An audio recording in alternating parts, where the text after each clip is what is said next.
Hello everyone, welcome to our channel Nursery to Varsity. It is an initiative to enlighten the global public with the knowledge of several miscellaneous fields. Now, I am one of the members of Nursery to Varsity. In this series of channel, I'm going to teach you English grammar. So let's get started. Everything starts with an introduction, and when I say English grammar, then I can split this word in two parts. First one is English and second one is grammar. Now, very first question arises over here is what is English? So, I hope as you all know that English is our language. And when I come to grammar, then grammar is a set of rules for any language. And when I combine both these words, then it comes into picture as English grammar. When I have to define language, then I should say that language is a way of communication. And when communication comes into, then sound is the first thing that hits the mind. And at this place, letters come into the picture. In a very layman language, letters are the basic building blocks of every language. But sounding a bit more technical, symbol which represents sound is letter. And in English, we have 26 letters, that is from A to Z. And all these letters collectively known as alphabet. Now, here is a catch. Please note that alphabet is already a plural word. I've heard people saying alphabets, so this is a wrong use of this word. So please keep in mind that this is alphabet, not alphabets. Now moving on, alphabet are further known for its two parts, on the basis of the type of sounds it made. First one, vowels. Second one, consonants.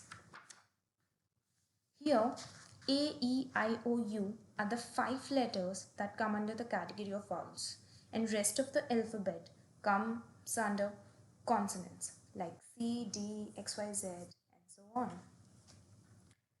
As we said that alphabet is a set of letters, but getting more deeper, we should say that alphabet is a set of letters or symbols in a fixed order.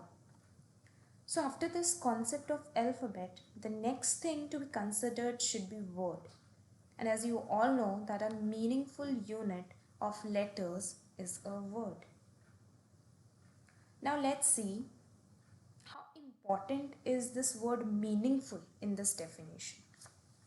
Here I have written two words. One is SUN and the other one is SNU. Do you really think that I should say words to both the combination I have written? No. According to me, no. The answer is a clear no, because SUN is a correct arrangement of words having a meaning of it. And that is the reason I am saying a word to SUN, whereas to SNU, it can never be a word, because SNU derives no meaning out of it. So SNU should not be considered as a word here. Now moving onwards, when we further categorize the word, it gets into the concept of parts of speech. Basically, the part of speech indicates how the word functions in meaning as well as grammatically within the sentence. So the measurement of this categorization is the role what a word plays in a sentence. There are 8 parts of speech, which are noun, pronoun, adjective, verb, adverb, preposition, conjunction, and interjection. From now onwards, we'll cover every part of speech in this series. So, the main topic for this video is noun. As we have studied earlier that noun is a part of speech, but what else? So, noun is a word that uses as the name of a person, place, thing, quality, or action. Please note here that the word thing we are using here in this definition can be anything. It is not restricted. Here the word can refer to set of things, set of objects, places, actions, states, ideas, and whatnot. So now moving on to the examples of noun. First one I'll take will be Ram. Ram because this is a name of a person. Rajasthan is a noun because this is a name of a place. Pen. Pen is again a noun because this is a name of a thing. And that's how list goes on. Now there are 5 different types of noun. And they are proper noun, common noun, collective noun, abstract noun, and material noun. Next, we'll study every part of noun one by one. First one is proper noun. A proper noun is the name of a particular person or thing. That is, a name used for an individual person, place, river, or mountain, etc. For example, if I say Mary, then Mary is a name of a particular person. If I say Rahul, Rahul is a name of a particular boy. Godavari is a particular river. India is a particular country. So everything what I am talking about here is very particular. It is not at all a generic consideration. And these type of nouns are known as proper nouns. Before moving on to the next slide, here are some keywords that you should consider or keep in mind to learn proper nouns and identify that in a better manner. That is person, place and thing. But one word that you need to append before this is particular. That is particular person, particular place and particular thing. This will be the criteria using which you will be able to identify proper nouns in a more definitive manner. And that is the reason they are known as proper noun, because they are quite particular. Moving on, here are some notes regarding the proper noun. Note 1, that is, proper nouns are always written with a capital letter at the beginning. This is totally a grammatical rule using which we can identify proper noun easily. For example, here I've written like Arman. Arman is a name of a boy starting with a capital as the initials. Then Ganga. Ganga is, here I'm taking it as a river. So Ganga is a river, is a very particular river having its initials started with capitals. So that is how we treat proper nouns as per the rules of grammar. Now, second note is proper nouns are sometimes used as common nouns. Here we can leave this point for now as we are still pending to have a look into common noun. But later on, as soon as we'll complete common noun, I'll back to the slide and cover this note. Now the next slide is common noun. Common noun is a name given in common to every person or thing of the same class or kind. Please read this definition very carefully, that common to every person or thing of the same class or kind.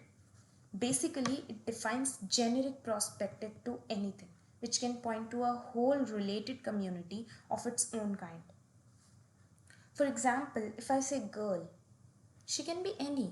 She can be an Indian girl, she can be a Chinese girl, she can be Sita, Geeta, any.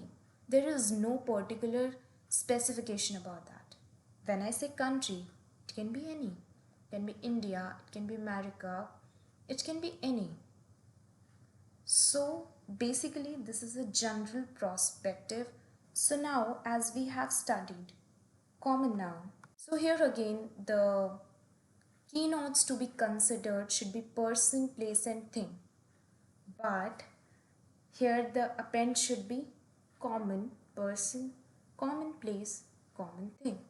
And that is the major difference between proper noun and common noun. Now, as we have studied common noun, so now we have to see a note which we have left uncovered in the previous slide. So moving to the previous slide, here is the note 2. Proper nouns are sometimes used as common nouns. Let's see how. So first example here is Kalidas is often called the Shakespeare of India. Here there are two nouns, Kalidas and Shakespeare. When I talk about Kalidas, this is the name of a very particular person. So definitely a proper noun. But when I'll come to Shakespeare and I'll say that this will be treated as a common noun here, then you'll say like, why so? Because this is again a name of a very particular person. But the reason why Shakespeare is considered or treated as a common noun in this sentence is because when a proper noun, for example, the name of a particular person, as we are having here, is used for the common traits of that person, place, or thing, then it becomes a common noun. Basically, when a person or a proper noun used for the common traits of that person, place, or thing, then it should be considered as a common noun. And when a person, place, or thing becomes so famous that it automatically converts into a public figure, or basically a level of measurement or a criteria to cross in that specific trait he or she carries. So when I talk about Shakespeare, Shakespeare is the greatest dramatist of his age, and he actually set the bar for the dramatist to be get compared, and that is the reason we are here comparing Kalidas with Shakespeare. And here I'm not considering Shakespeare as a particular or a proper noun, reason being here I am comparing this with a public figure. Now moving on to the next example, he is the Newton of our class. Again Newton is the name of a very particular person, but still Newton is considered as a common noun in this sentence. Reason being, Newton was very famous scientist of his age, and he is again a very public figure to be considered as a measurement criteria, or the one with whom I can compare as a public figure to become the best. When I say he is the Newton of our class, that means he is the best of his class. And that is the reason the Newton is not just a person, he is more than a public figure, more than a measurable criteria, and more than someone with whom I can compare and come to a conclusion. Now moving onwards, as we have read both proper noun and common noun, I hope you have some doubts definitely in your mind regarding their identification. So let's compare. So here is a comparison between common noun and proper noun. In the very first section, I have mentioned some of the common nouns, and in next section, I have mentioned proper nouns. Now taking the very first example, if I say girl, a girl can be any. She can be tall, she can be short, she can be Sita, Geeta, she can be any, right? I don't have any specifications about that girl. But when I say Sita, then this is the name of a very particular girl, very particular person. That is why this is the proper noun. Again, taking the next example, when I say country, it can be any. But when I say India, this is very particular. When I say city, I don't have any specification that about which city I'm talking about here. But when I say Kolkata, then I'm very particular that I'm talking about Kolkata only, nothing else. Same when I say boy, no specifications, Gopal, very particular. When I say king, really don't know which king.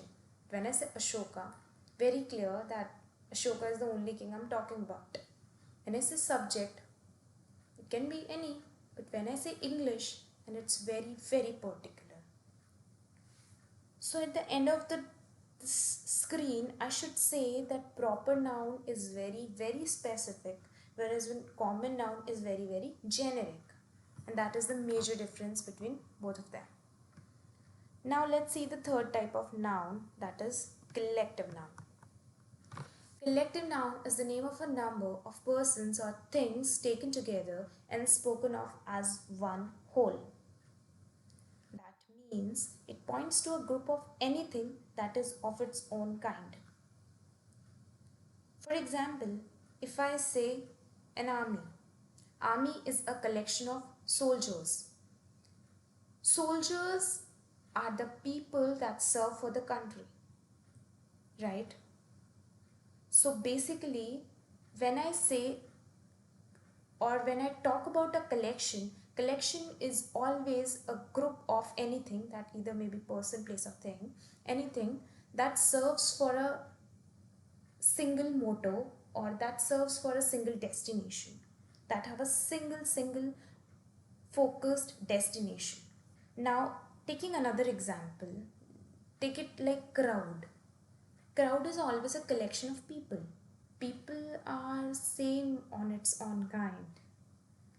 When I say fleet, it's a collection of ships. So all the ships are of same type. That is why a fleet. So if I'll observe a pattern, then I'll see that collective noun consists of collections made up of same type of stuff. Either it's person, place or thing. Not only this collection of same kind of thing, other than that, a collection of the members having the same motto or having the same aim, serving for the same aim. So there are a number of examples I can consider over here. It's like team, flock, herd, jury, family, nation, parliament, and list goes on. Now I'm sure you'll definitely have some doubts in collective noun and common noun. So let's clear that and let's see how to identify which noun is that. So here is the comparison. First section will carry the common noun and the next will carry collective noun. Common noun. The first example I am taking over here is player. If I talk about player, so I'm not able to identify that, from which game this player is related. A player can be a chess player can be a cricket player, a TT player can be of any game, right? But when I say a team, then team, as you all know, is a collection of players. And when I say a team, then I'm very sure that all the players of that specific team will play or will serve to the same game. Either if it is a cricket team, then all are related to cricket. If I say it's a TT team, all the players will be related to TT only. So the difference here is the player is very generic term that points to the category of people who are somehow a sports person. But when I say a team, then it's a collection pointing out that to that specific group of people who are serving to a specific game. When I talk about with respect to games. Now, moving on. Student. A student can be English student, math student, student of class 9, class 10, anything. But when I say class, then this is a group of students serving or studying the same thing. For example, if I say English class, then in that class, all the students are studying the same subject, that is English. If I say class 10th, that means all the students are related to class 10th only. Moving on, if I say a bird, bird can be any. It can be sparrow, parrot, anything. But when I say flock, again pointing out to a collection of birds serving or having a common activity within them. So that is the major difference, that common noun serves to a generic aspect whereas collective noun serves to a collection of people having a common aim. So common noun is about generic categories whereas collective noun is about group of its own kind. Now moving on, next kind of noun is material noun. This is the name of a material, substance or ingredient things that are made of. They can be any. So for example, iron, copper, steel, gold, all these are the materials using which we can make any finalized output product out of it. So there are so many examples beyond this, like rice, wheat, milk, and list goes on. But before moving the slide on, there are some keywords that you really need to consider, that are material, ingredient, and substance. Now you will say, what all are the difference between these three words? So if I talk about material, so material is a fine raw thing using which you can convert into a finalized product. For example, iron, copper, steel, gold, all these things comes under the category of material, because using all these things we can convert any final product. Like from gold we can convert jewelry, from iron number of tools, copper number of tools, and that's how material works. But when I talk about ingredient, it is more of like cooking, related to cooking stuff. So here I'll say wheat, milk, rice, all these things come under the category of ingredient. Last, substance. Substance totally relates to biology, pointing to nutritions and their various forms. So, for example, when I say protein, when I say calcium, when I say number of other biological terms, then all that things comes under the category of substance. And anything that is a material, ingredient, or a substance should be known as material noun. Now moving on to our last kind of noun, that is abstract noun, which is name of a feeling, quality, action, or state. For example, as there is a definition with four very particular words, and the same with examples as well. So when I talk about feeling, it's love, hate, anger, peace. When I talk about quality, then it's goodness, kindness, honesty, wisdom, bravery, and so and so. But this is something not making clear that what is abstract noun. So abstract noun is basically something that refers to something that exists apart from concrete existence. It may include aspect, concept, idea, expression, trait, feeling, and other entities that cannot be experienced with the five senses. Basically, something you can't hear, you can't touch, you can't see, you can't taste, and you can't smell. So, when I talk about feelings, then the examples here are love, hate, anger, peace. So, do you really think that we can see, hear, touch, taste, or smell any out of it? No, and that is the reason they falls under the category of abstract now. Moving on, when I say quality, as you all know, quality is something that specifies a person, not only a person to anything. Yeah. So quality lies down like goodness, kindness, honesty. But again, we have to take care that we can't see this, we can't touch this, can't feel, and so on. In action, the examples could be laughter, theft, movement, hatred, judgment, anything that we can't touch, anything that we can't see. This is just a feeling. State, we can say childhood, boyhood, slavery, sickness, and many more.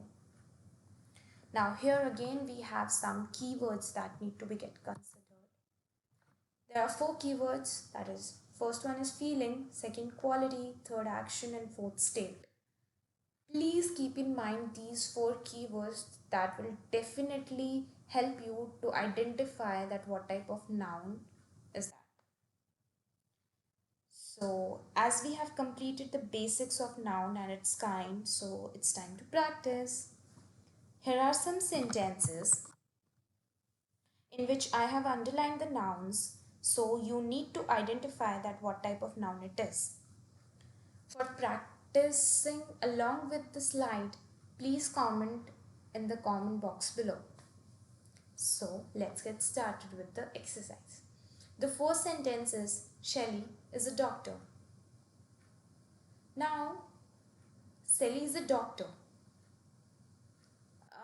Okay, let me track this down by taking all the kinds of the nouns one by one. First one was proper noun. Proper noun, the name of a very particular person, place, thing. Do you really think that doctor is the name of a particular person, place, thing? No. Moving on, common noun. Common noun is a generic specification for anything. And as you can see, that doctor is someone who cures, the medical assistants. Sally is a doctor. Now here the underlined part is doctor. Now you have to identify what type of noun is doctor. Okay, let me track this from very first noun till the end. Very first noun, type of noun we studied was proper noun. Proper noun was something that was very particular name of a person, place or thing. And I can see that doctor is at least not a particular name of a person, place or thing. So moving on to the next, that is common noun. Common noun was referring to something very generic. And when I say a doctor, yes, this is a generic community who serves us in our medical assistance. They basically provide us the medical assistance. So if I say Sally is a doctor, so doctor can be she can be a cardiologist, she can be an ENT, she can be a normal physician. So doctor is referring to a generic community, and that is the reason doctor is a common noun. Moving to the next sentence, we all love honesty. Now, as you can see that honesty is the underlined word here, and I really don't think that I really need to track all the kinds of noun, because honesty is something that we can't touch, hear, feel, smell. So honesty is an abstract noun. Moving on to the next sentence, a committee of 5 was appointed. The underlined word here is committee. As you all know, committee is a group of people, right? And when I say group of people, it makes me bit unclear between two kind of nouns, common noun and collective noun. But common noun, again I'll repeat that common noun is a noun points to a generic community, but collective noun is always a group of person, place or thing referring to a same motto, serve to a same motto. So when I say a committee of 5, committee is always a group of people serving for a relevant particular thing. So here a committee will be a collective noun.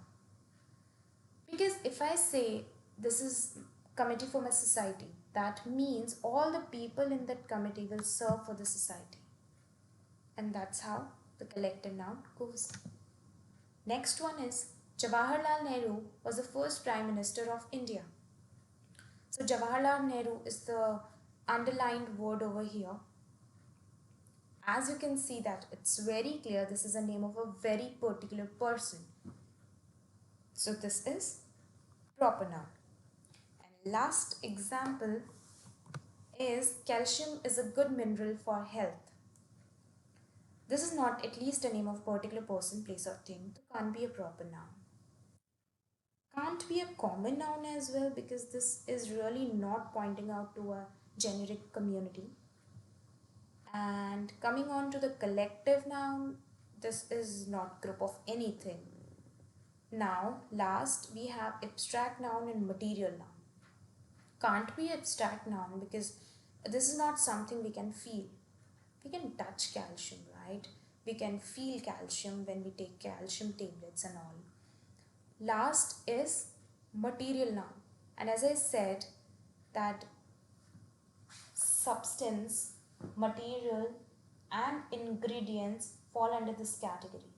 And substance being related to biology, calcium is a substance. So this is material noun. So here we have completed our nouns. Hope you have enjoyed this lecture, and if you have any queries you can either comment in the comment box or mail us on nur2var@gmail.com. Thank you for watching this video. You can also follow us on all our social media handles, and don't forget to press the bell icon to stay updated. Keep liking, keep subscribing, and keep learning. Thank you.